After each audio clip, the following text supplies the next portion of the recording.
வணக்கம்.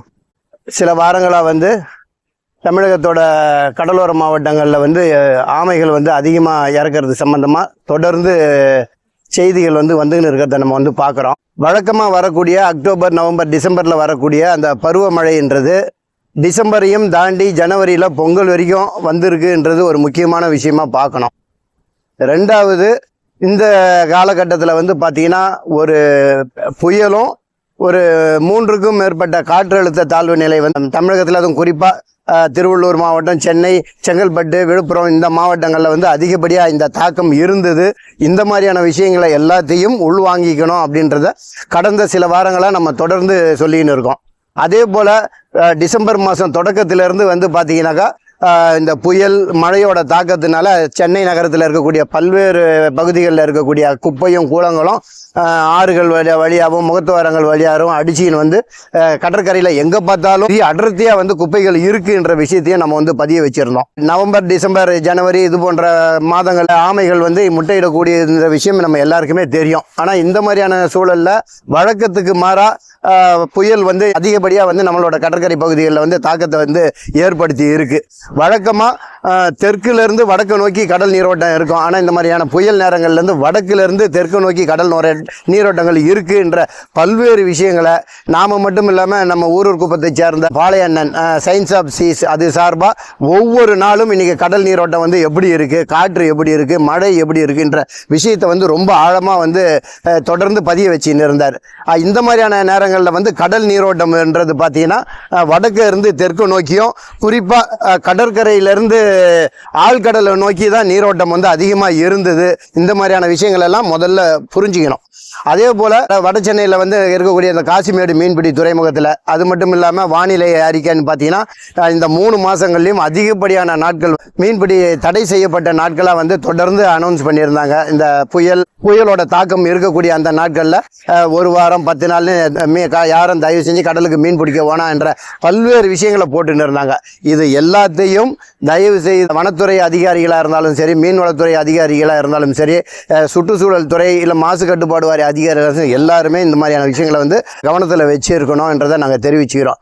இப்போ இது போன்ற சூழலில் கடல் ஆமைகள் அதிகமாக இறந்துருக்கு. இதுக்கு காரணம் முழுக்க முழுக்க விசைப்படகுகள், அதாவது இழுவலை பயன்படுத்தக்கூடிய அந்த ட்ராலிங்னு சொல்லக்கூடிய ட்ராலர் வலைகள் தான் காரணம் அப்படின்னு ஒட்டுமொத்தமாக ஒரு குற்றச்சாட்டை இன்றைக்கி வைக்கக்கூடிய வகையில் இருக்குது. நாம் தொடர்ந்து நம்ம சொல்லின்னு இருக்கோம், ஆமைகள் இறக்கிறது அதிகமாக இருக்குன்னும் போது அரசோட கவனத்துக்கும் அரசு அதிகாரிகளோட கவனத்துக்கும் நாம் நிறைய விஷயங்களை தொடர்ந்து சொல்லின்னு இருந்தோம். கடற்கரையோட சூழலை கவனிங்க. அதே போல் பல்வேறு இடங்கள்லேருந்து வரக்கூடிய இந்த புயல் வெள்ளத்தில் வரக்கூடிய நீர்கள் கடலில் கலக்குது. கடல் நீரை ஆய்வு செய்யணும். ஆமைகள் இறந்ததுக்கான உண்மையான காரணத்தை தயவு செஞ்சு ஆய்வு செய்யுங்க. அந்த ஆய்வு அறிக்கையை வெளிப்படையாக மீனவர்கள் மக்கள்கிட்டையும் அனைவர்கிட்டையும் இதை பகிர்ந்துக்குங்க. அப்போ தான் வரப்போகிற காலகட்டத்தில் இந்த ஆமைகளை இது போன்ற உயிரிழப்பை நம்ம காப்பாற்ற முடியும் அப்படின்னு தொடர்ந்து வச்சுன்னு இருந்தோம். ஒவ்வொரு முறையும் நம்மக்கிட்ட கேட்கும்போது சரின்னு கேட்டுக்குன்னு போனாங்களே தவிர சமீபத்தில் நடந்த எந்த கூட்டத்திலையும் புயலோட தாக்கத்தை பற்றியோ இல்லை இந்த பருவமழையை பற்றியும் அதனால் கடலுக்குள்ளே ஏற்பட்ட அந்த மாற்றங்களை பற்றி எந்த இடத்துலையும் பேசலைன்றது உண்மையிலே மீனவ மக்களாகிய எங்களுக்கு மிகப்பெரிய வருத்தத்தை தருது. அதே போல் இந்த 3 மாதங்களில் கடல் அரிப்பு மிக கடுமையாக ஏற்பட்டு, குறிப்பாக சென்னையில் பல்வேறு இடங்களில் ஆள் உயரத்துக்கு இந்த கடற்கரையில் மடை வந்திருக்கு அப்படின்னு சொல்லுவாங்க. அப்படின்னு பார்த்தீங்கன்னாக்கா கடற்கரையில் இருந்து கடலுக்குள்ள படகுகளை இறக்கவும் முடியாது, வலைக்கு போயிட்டு படகுகளை அந்த மடையிலேருந்து ஏற்றவும் முடியாது. அப்படி ஆள் உயரத்துக்கு மிகப்பெரிய பள்ளங்களாக இருக்கும். அதையெல்லாம் இப்போ மடை கட்டுறது அந்த விஷயத்த நீங்கள் இந்த நேரங்களில் நீங்கள் அந்த வீடியோவில் மட்டும் உங்களுக்கு புகைப்படமாக நம்ம ஏற்கனவே காட்டுறோம் எப்படி இருக்கும் அப்படின்ட்டு. தயவு செஞ்சு தெரியாதவங்க மட்டும் அந்த விஷயங்களை நீங்கள் தெரிஞ்சுங்க. அந்த மாதிரியான சூழலில் இப்போவும் ஆமைகள் முட்டையிட கடற்கரைக்கு வரும்போது இப்படி எங்கே பார்த்தாலும் ஆள் உயர மடை இருக்கும் போது ஆமைகள் எப்படி இதை தாண்டி கடற்கரைக்கு வரும்ன்ற விஷயத்தை பாருங்கள். அதே போல் இப்போ இந்த புயல் நேரங்களில் அதிகப்படியான நாட்கள் கடற்கரையிலும் சரி கடல்லையும் சரி கழிவுகளும் சரி குப்பைகளும் எந்த அளவுக்கு அடர்த்தியாக இருந்தது அப்படின்ற புகைப்படங்களை தேதி வாரியாக உங்களுக்கு இதில் சொல்லியிருக்கோம். தயவு செஞ்சு அந்த மாதிரியான விஷயங்களையும் நீங்கள் கவனத்தில் எடுத்துக்குங்க. இந்த மாதிரி அடர்த்தி அடர்த்தியாக கடற்கரையில் எங்கே பார்த்தாலும் குப்பைகள் இருந்தால் அதையெல்லாம் தாண்டி ஆமை எப்படி கரையில் வந்து முட்டையிடும் என்ற விஷயத்தை வந்து பாருங்கள். இப்போ செங்கல்பட்டு இன்னும் மற்ற மாவட்டங்களில் வந்து பார்த்திங்கன்னா இன்றைக்கி கடலரிப்பு மிக அதிகப்படியான கடற்கரையே இல்லாத அளவு கடலரிப்பில் வந்து பாதிக்கப்பட்டிருக்கு. அவ்வளவும் கடலுக்குள்ளே போயிட்டு இன்றைக்கி குடியிருப்புகள் கடலால் வரக்கூடிய அளவில் வந்து இருக்குது. அரசு வந்து பல்வேறு இடங்களில் தவறான திட்டங்களாலையும் தவறான முன்னுதாரணங்களாலையும் கடலுக்குள்ள கல்லுகளை போட்டு உண்மையான ஆய்வுகளை மேற்கொள்ளாமல் அதனால் ஏற்படக்கூடிய பாதிப்புகளை பற்றி கவலைப்படாமல் சில இடங்களில் கற்களை கொட்டினதுனால பல மீனவர்கள் கிராமங்களில் கடலரிப்பு ஏற்பட்டு ஆமைகள் வந்து முட்டையிடுறதுக்கான இடங்களே இல்லாத ஒரு சூழல் தான் இருக்குது. இது எல்லாத்தையும் நாம் வந்து அரசோட கவனத்துக்கு கொண்டு போகணும். இது எல்லாத்தையும் பேசணும். வரப்போகிற காலங்களில் வந்து ஆமைக்கு வந்து முட்டையிடுறதுக்கு தேவையான ஒரு கடற்கரையை எல்லாருமே சேர்ந்து உருவாக்கணும். அதுக்கான சூழலை உருவாக்கணும்னு தொடர்ந்து கோரிக்கையை வச்சோம். ஆனால் இந்த எந்த கோரிக்கையும் அரசு அதிகாரிகள் மட்டத்திலையும் பேசல. தலைமைச் செயலாளர் தலைமையில் நடைபெற்ற அந்த உயர் நிலை கூட்டத்திலையும் வந்து இது சம்பந்தமாக பேசலை. அதுக்கு பதில் முழுக்க முழுக்க ட்ராலர் தான் காரணம். ட்ராலரில் வந்து மீன்பிடி முறையால் தான் இந்த பிரச்சனை.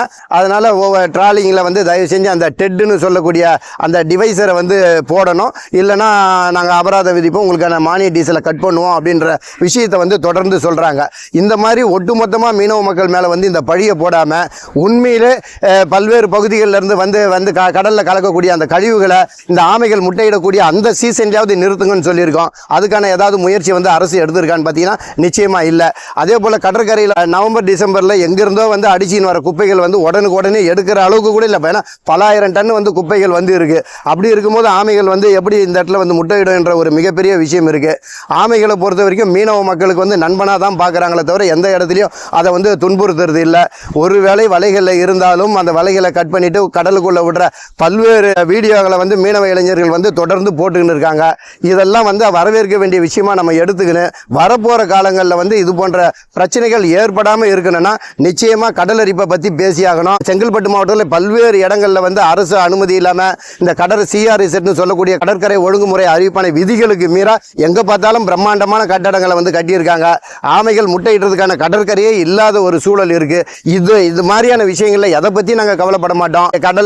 கடல் நீரை குடிநீராக்கம் திட்டம் கொண்டு வருவோம். அதுக்கான பைப் லைனை வந்து கடலுக்குள்ளே போடுவோம். அந்த பைப் லைன் போடுறதுக்கான கல்லுகளை கொட்டுவோம். ஒரு இடத்துல கல் கொட்டினதுனால 10 மீனவர் கிராமத்தில் கடற்கரையே இல்லாமல் போனாலும் கவலை கிடையாது. அந்த இடங்களில் வந்து ஆமை முட்டையிட இடங்க வந்து முட்டையிடுறதுக்கு இடமே இல்லாமல் போனாலும் எங்களுக்கு கவலை இல்லை. நாங்கள் அதெல்லாம் பேச மாட்டோம். ஆனால் மீனவர்கள் தான் குறை அப்படின்றத சொல்லுவோம் அப்படின்ற போக்கை வந்து மாற்றணும். தயவு செய்து இந்த விழிப்புணர்வு வந்து வெறும் மீனவ மக்களுக்கு மட்டும் இல்லை, சம்பந்தப்பட்ட துறை அதிகாரிகளோ இதுக்கான விழிப்புணர்வை கொண்டு வந்துட்டு உண்மையிலே இந்த ஆமைகள் இறந்ததுக்கான காரணம் என்னன்னு ஆய்வு செஞ்சு ஆய்வறிக்கையை தயவு செஞ்சு வெளியே விடணும். இன்றைக்கி வந்து ஆமைகள் வந்து மூச்சு திணறி இறந்து போச்சுன்றாங்க. நான் அது உண்மை, நம்ம அந்த வந்து மறுக்கவே இல்லை. ஆமைகள் வந்து வலையில் மாட்டுறதுனால மட்டும் மூச்சு திணறலை. கடற்கரையில் வந்து முட்டையிடுறதுக்கான இடம் கிடைக்கலனாலும் நிச்சயமாக அந்த முட்டையிட முடியாத ஒரு சூழல் இருந்தாலும் ஆமைகள் வந்து மூச்சு திணறி இறக்கும் என்ற விஷயத்தையும் தயவு செஞ்சு உங்கள் மனசில் பதிய வைக்கிறோம். இந்த 3 மாதம் வந்து கடல் அரிப்பு மிக மோசமாக இருந்ததுனால ஆள் உயர அந்த மடையை காரணமாக எடுத்துக்கணும். இன்றைக்கி டன் கணக்காக குவிஞ்சு இருந்த இந்த குப்பைகளில் வந்து இயல்பாக வந்து அது முட்டையிடுறதுக்கான இடங்களே இல்லாமல் எங்கே பார்த்தாலும் குப்பையாக இருந்ததுன்ற உண்மையெல்லாம் அரசு வந்து கவனத்தில் எடுத்துக்கணும். வரப்போகிற காலங்களில் இனிமேல் பட்டு இந்த அக்டோபர் மாதத்துலேயே அதுக்கான ஒவ்வொரு மாவட்டத்திலையும் மீனவர்களும் சரி, மீன்வளத்துறையும் சரி, வனத்துறை சம்பந்தப்பட்ட துறை அதிகாரிகள்லாம் ஒன்று சேர்ந்து விழிப்புணர்வு கூட்டங்களை வந்து நடத்தணும். இந்த 3 மாதங்களில் வந்து அந்த மீன்பிடி முறைகளில் ஆமைகளுக்கு எந்த பாதிப்பும் இல்லாமல் எப்படி மீன்பிடி முறையை வந்து பயன்படுத்தலாம்ன்றதை நிச்சயமாக பேசணும். அந்த மாதிரியான விஷயங்களுக்கு வந்து மீனவர்கள் வந்து முழு ஒத்துழைப்பு தர தயாராக இருக்காங்க அப்படின்றதையும் நம்ம சொல்கிறோம். அதை விட்டுட்டு உண்மையான காரணங்கள் எல்லாம் தூக்கி ஓர வச்சுவிட்டு மீனவர்கள் மட்டும்தான் காரணம் அப்படின்றத வந்து தயவு செஞ்சு நிறுத்திக்கணும் என்றதை நான் தெரிவிச்சுக்கிறேன். இந்த கடல் ஆமைகள் செத்து மிதப்பதாக ஒரு பரபரப்பான செய்தியை சமீப காலத்தில் சென்னை சுற்று வட்டாரங்களில் அதிக அளவில் கடல் ஆமைகள் இறந்து கரை ஒதுங்கக்கூடிய ஒரு சூழலை வந்து இன்னைக்கு பரபரப்பாக நீதித்துறை வரைக்கும் இந்த விஷயம் போயிருக்கு. ஆனால் அதனை குறித்த உண்மையான செய்திகள் வெளியே வருதா, இதனுடைய பின்னணி என்ன என்பதை குறித்த உண்மையான செய்திகள் வெளிவருவதற்கு பதிலாக திட்டமிட்டபடி மீனவர்களை குற்றவாளியாக்குகின்ற வகையில் மீனவர்களுக்கு இடையிலே மோதலை உருவாக்கக்கூடிய விதத்திலான செய்திகளை அரசு அதிகாரிகளே பரப்பக்கூடிய ஒரு சூழல் இருக்கிறது. அரசு அதிகாரிகளுக்கு வேண்டிய நபர்கள் மூலமாக அவர்களை கொண்டும் மீனவர்களிலும் என்ஜிஓக்களிலும் இருக்கக்கூடிய நபர்களை கொண்டு அவர்களையும் இந்த மாதிரியான செய்திகளை பரப்ப வைக்க உதவி கொண்டிருப்பதாக தெரிகிறது. மீனவர்களை பொறுத்தவரை ஆமைகளை விரும்பி உண்ணக்கூடிய ஒரு உணவு கிடையாது.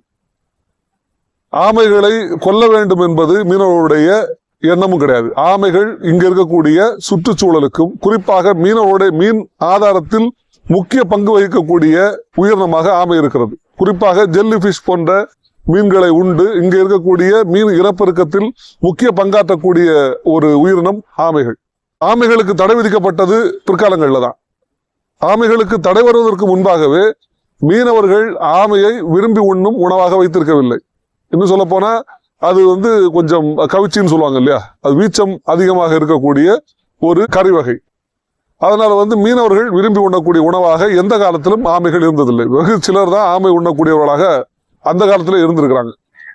அப்படி இருக்கும்போது ஆமைகளை கொல்ல வேண்டும் என்பது மீனவருடைய நோக்கமாக இருக்க எந்த விதமான காரணமும் இல்லாத ஒரு விஷயம். அப்படி இருக்கும்போது மீனவர்கள் மீது ஏன் இப்படியான குற்றச்சாட்டுகளை வைக்கிறாங்க? ஆனா உண்மையான இதனுடைய பின்னணி என்னன்னு பாத்தீங்கன்னா, கடலோரத்தில் மிகப்பெரிய அளவிலான ஆக்கிரமிப்புகளை அரசும் சார்ந்தும் பெருநிறுவனங்கள் சார்ந்தும் இங்க நடந்துட்டு இருக்கு. அதாவது கடல்நீரை குடிநீராக்கும் திட்டம்னு ஒண்ணு இருக்கு. அது நன்னீரை கடலில் இருந்து பிரித்தெடுப்பது. அதுல இருந்து வரக்கூடிய உப்புத்தன்மை கொண்ட அதிகப்படியான உப்புத்தன்மை கடலுக்குள்ள கலக்கப்படுது. அது கடலோரம் சார்ந்து மிகப்பெரிய இம்பாக்டை உருவாக்குது. அங்கு வாழக்கூடிய உயிரினங்களுடைய வாழ்வாதாரத்தை பாதிக்குது. இதை பத்தி யாருமே பேசுறது இல்லை. அதே மாதிரி இப்ப சென்னை எடுத்துக்கிட்டீங்கன்னா கொசஸ்தலை, கூவம், அடையாறுன்னு சொல்லிட்டு ஒரு 3 முக்கியமான நதிகள் இருக்குன்னா இந்த 3 நதிகளுமே கருப்பு கலரா வந்துட்டு இருக்கு. அதாவது முழுக்க முழுக்க ரசாயன கழிவுகள், ஆலை கழிவுகள், அது இல்லாம சமவெளி மக்களுடைய ஒட்டுமொத்த கழிவுகள். இப்ப நீங்க கூவம் எடுத்துக்கிட்டீங்கன்னா ஜிஹெச்ல இருந்து வரக்கூடிய கழிவுகள் வரைக்கும் அந்த இதுல கலந்துருக்கிறத நீங்க பார்க்க முடியும். அப்ப இந்த கழிவுகள் ஒட்டுமொத்தமாக கடலுக்குள்ள கலக்குது. இப்ப வெளிநாடுகள்ல முகத்துவாரங்கள்ல ஃபில்டர்ஸ் வச்சிருக்காங்க.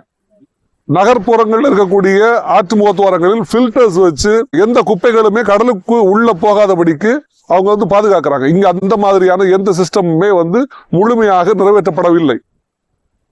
ஒண்ணு வாட்டர் ட்ரீட்மெண்டே பண்றது கிடையாது. இவங்க கரெக்டா வாட்டர் ட்ரீட்மெண்ட் பண்ணி கடலுக்குள்ள ஆற்றுக்குள்ள தண்ணியை கொண்டு வந்தாங்கன்னா தண்ணியினுடைய நிறம் மாற வாய்ப்பே இல்லை. இப்படி ஒட்டுமொத்த ஹோல்சேல் சாக்கடையாக இந்த ஆறுகள் மாற்றப்பட்டு அதன் மூலமாக இங்க இருக்கக்கூடிய அண்மை கடல் பகுதி சீரழிஞ்சு கிடக்கிறதுனால அதற்கு வரக்கூடிய உயிரினங்கள், குறிப்பாக நீங்க பாத்தீங்கன்னா இது நீரிலும் நிலத்திலும் வாழக்கூடிய ஒரு உயிரினம். அதற்கான ஆக்சிஜன் கிடைக்கணும். அது கரைக்குள்ள வரும் பொழுது அதுக்கான ஆக்சிஜன் கிடைக்காமல் போகுது. வலைகள்ல மாட்டினாங்கன்னா எங்களுடைய மீனவர்கள் உடனடியாக அந்த ஆமைகளை விடுவித்து கடலுக்குள்ள இறக்குறது தான் அவங்களுடைய பண்பு. ஆமைகளை கொல்றதோ ஆமைகளை கொண்டு போடுவதோ மீனவருடைய பண்பு கிடையாது, இயல்பு கிடையாது. ஆமைகளை உயிரோட கடலுக்குள்ள விடுறதுதான் மீனவருடைய பண்பு. இங்க என்னன்னா கரைக்கு வரக்கூடிய இடத்துல ஆக்சிஜன் இல்லாத இந்த கழிவு கலந்த ரசாயனம் கலந்த இந்த நீரோட்டம் இருக்கிறதுனால இந்த ஆற்று கழிமுகங்கள்ல இருந்து வரக்கூடிய சமவெளி மக்கள் மற்றும் ஆலை கழிவுகள் மூலமாக வரக்கூடிய இந்த ரசாயன கழிவுகளின் காரணமாக மிகப்பெரிய அளவில் பாதிக்கப்படுது. அதே போல குப்பைகள், பிளாஸ்டிக் கழிவுகள், ஒண்ணு இல்ல கூவம் நதிக்கரையில இப்ப போங்க, இந்த நொடியில இத நான் சொல்றது நம்பலன்னா நீங்க யார் வேணாலும் போய் பாருங்க. அங்க எந்த அளவுக்கு பிளாஸ்டிக் கழிவுகள் ஒதுங்கி கிடக்குன்றதை நீங்க பார்க்க முடியும். உங்க கண்ணுக்கு எதிர பார்க்க முடியும். நீங்க நேப்பியர் பிரிட்ஜ் வழியா டிராவல் பண்றீங்க, கொஞ்சம் ஒரு 1/2 கிலோமீட்டர் கூட வராது. கடலோரத்துல போய் அப்படியே நேரா போய் பாருங்க. பாத்தீங்கன்னா உங்களால அங்க கண்ணுக்கு எதிர உங்களுக்கு அங்க அந்த விஷயங்களை பார்க்க முடியும். அது தவிர சமீபத்தில் உருவான இந்த பெஞ்சல் புயல் மிகப்பெரிய தாக்கத்தை கடலோரத்தில் உருவாக்குது. இப்போ இது ஆந்திராவில இறந்து வந்திருக்கக்கூடிய ஆமையர்களாக இருக்காதுன்றதுக்கு எந்த ஆதாரமும் கிடையாது. ஆனா கடல் நீரோட்டத்தில் அது வந்திருக்க கூட வாய்ப்பு இருக்கு. சோ நாம அப்படி சொல்லல, ஆனா அதுக்கான வாய்ப்பும் கண்டிப்பா இருக்குது. இந்த கடல் அரிப்பின் காரணமாக அறுத்து செல்லப்பட்டு ஒரு தூண் மாதிரி அந்த கடலோரம் இருக்கிறதுனால அந்த மணல் அரிப்பின் காரணமாக அதுக்கு மேல ஏற முடியாம போய் மாட்டி ஆமைகள் இறக்கக்கூடிய சந்தர்ப்பங்கள் இருக்குது. இது எதையுமே பேசாம பொதுவாக மீனவர்களை குற்றப்பரம்பரையாக சித்தரிக்கின்ற வேலையை அரசாங்கம் அல்ல அரசு அதிகாரிகள் செய்வதை ஏற்றுக்கொள்ளவே முடியாது. கடலையும் கடலோரத்தையும் அங்க இருக்கக்கூடிய வாழக்கூடிய ஜீவராசிகளையும் பாதுகாக்கிறதுக்கு எங்களுக்கு இருக்க உணர்வு நீங்க சம்பளத்துக்கு வேலை செய்யறவங்களுக்கு இருக்க வாய்ப்பே இல்லை. அப்படி இருக்கும்போது எங்களோட கலந்து பேசி கருத்தை பொது தளத்துக்கு கொண்டு போகணுமே தவிர நீங்களாக எங்களை குற்றப்பரம்பரையாக சித்தரிப்பதும் மீனவர்களுக்கு இடையில மோதலை உருவாக்கும் விதத்துல ட்ராலிங் போட்டு நாட்டுப்படகு விசிப்படகு அப்படின்ற மாதிரியான ஒரு மோதல் போக்கை உருவாக்குறதுக்கு ஒரு கருத்தியலை உருவாக்குறது மிக மிக தவறான ஒரு விஷயம். நீங்க ட்ராலஸை வந்து ஸ்டாப் பண்றதுக்கான எந்த வேலையுமே வந்து இன்னைக்கு வரைக்கும் செய்யவே இல்லை. ட்ராலஸ்ல இருந்து மாற்று தொழிலை உருவாக்குறதுக்கான இந்த பிரச்சனை வந்து இலங்கை இந்திய மீனவர்கள் பிரச்சனையில இருந்து ஆரம்பிச்சு நடந்துட்டு இருக்கு. இந்திய அரசாங்கத்தால் அறிமுகப்படுத்தப்பட்டதுதான் ட்ராலஸ். ஏதோ ட்ராலஸை பயன்படுத்திட்டாங்க, ட்ராலஸை பயன்படுத்தி ஆமைகள் இறந்து போச்சுன்னு சொல்றீங்கன்னா குற்றவாளி ஒன்றிய அரசாங்கம், மாநில அரசாங்கம். 50 ஆண்டுகளுக்கு முன்னாடியே மீனவர்கள் மத்தியில சப்சிடி கொடுத்து இந்தோ நார்வேஜன் ப்ராஜெக்ட் மூலமா இந்த ட்ராலஸ்ன்ற தொழிலை கொண்டு வந்ததே ஒன்றிய அரசாங்கம் தானே. இந்திய அரசாங்கம் தந்த தொழில் தானே. ஏதோ நாங்களாக தேர்ந்தெடுத்து நாங்களாக அந்த வலைகளையும் போட்டுகளையும் கொண்டு வந்த மாதிரி ஏதோ எங்களை குற்ற பரம்பரையா சித்தரிக்கிறதெல்லாம் எந்த வகையில சரி? அப்ப குற்றவாளிகள் யாரு? இங்க இருக்கக்கூடிய கடலினுடைய தன்மையை 10,000, 20,000, 30,000, 50,000 வருஷங்களாக உருவாகி இருந்த கடலினுடைய தன்மையை, எவ்வளவு ஜீவராசிகளை வந்து அழிக்கக்கூடிய அந்த டிராலிங் அந்த தொழில்நுட்பத்தை மீனவர்களிடத்திலே திணித்தது யார்? எங்களுக்கு இந்த மறுபடியும் இங்க அண்மை கடல்ல வந்து பழைய மாதிரியான கடல்ல அந்த மீன்கள் வாரதுக்கு வந்து இன்னும் எத்தனை ஆயிரம் வருஷங்கள் ஆகும் தெரியாது. அப்ப இவ்வளவு இழப்புகளை எங்களுக்கு உருவாக்குனது யார்? இந்த ஒன்றிய அரசு ஒத்துழைப்பு கொடுத்த மாநில அரசு தானே. அதுக்கு நஷ்ட ஈடாக எங்களுக்கு நீங்க என்ன தர போறீங்க? நியாயமா பாத்தீங்கன்னா ஒவ்வொரு மீனவனுடைய பேர்ல நீங்க வந்து 5 கோடி 10 கோடி போடணும். அவருடைய தலைமுறைகளுக்கு இன்னொரு 100 கோடி ரூபாய் ஒவ்வொரு மீனவர்களுக்கு நீங்க போடணும். நியாயமா பாத்தீங்கன்னா அதை விட நான் சொல்றது வந்து குறைவான மதிப்பீடு. அந்த அளவுக்கு உங்களால சீரழிஞ்சு போயிருக்குது எங்களுடைய கடலும் கடற்கரையும். கடலுக்குள்ள ஆறுகள் வந்து கலக்கணும். ஆறுகள் வந்து நிலத்துக்கு மட்டும் சொந்தமானது கிடையாது, கடலுக்கும் சொந்தமானது, மீனவர்களுக்கும் சொந்தமானது. ஆறுகள் கலக்காதன் காரணமாக எங்களுடைய அண்மை கடல்ல சுத்தமான தண்ணி வராத காரணத்தினால எவ்வளவு பாதிப்புகள் உருவாகுது. மணல் வராத காரணத்தினால கடல் அரிப்பு உருவாகுது. இது எல்லாமே வந்து ஒன்னோட ஒண்ணு பின்னி படைஞ்ச விஷயம். நீங்க அரசுகள் தவறு செய்றீங்க. அவன் கர்நாடக அரசு தரமாட்டேன்றான். நீங்க ஆங்காங்க தடுப்பு சுவர்களை போடுறீங்க, தடுப்பணைகளை போடுறீங்க, அந்த அணை கட்டுறேன் இந்த அணை கட்டுறேன்னு சொல்லி ஒட்டுமொத்தமா வந்து இயற்கையை வந்து நீங்க தடுத்து மணலை கடலுக்குள் வர விடாம தடுக்கிறீங்க. இதன் மூலமாக மிகப்பெரிய பின்னடைவை இந்திய மீனவ சமூகம் வந்து அனுபவிச்சுட்டு இருக்கிறோம். இது எல்லாமே இதுக்கு பின்னணியில் இருக்குது. நீங்க ஆமைன்னா இந்த ஆமை இறந்ததுக்கும் கடலுக்குள்ள ஆறுகள் வந்து கலக்காததுக்கும் சம்பந்தம் இருக்கு.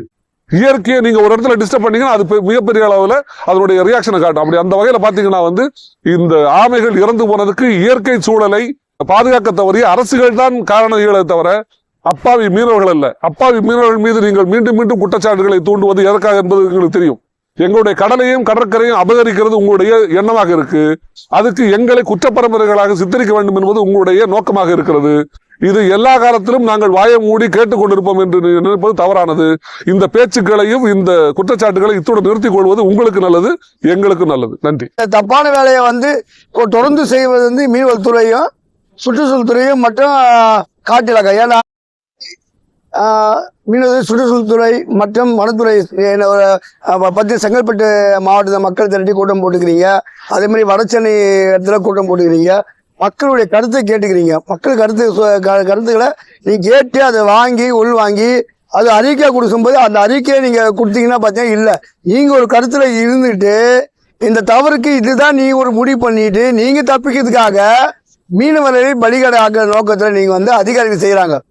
அதிகாரிகள் என்ன செய்யறாங்கன்னா இவங்க வந்து செய்ய வேண்டிய வேலைகள் சரியா செய்யாம இந்த விஷயத்த வந்து அவங்க ஒரு முடிவு எடுத்து வச்சுக்கிட்டு மீனவர் கருத்து கேட்ட மாதிரியும் மீனவர்கள் வந்து கருத்தை எதுவுமே உள்வாங்காம அது அறிக்கையே இல்லாம இவங்க ஒரு அறிக்கையை ரெடி பண்ணி அதுக்கு கோர்ட்ல சமர்ப்பிப்பது தவறான விஷயம்.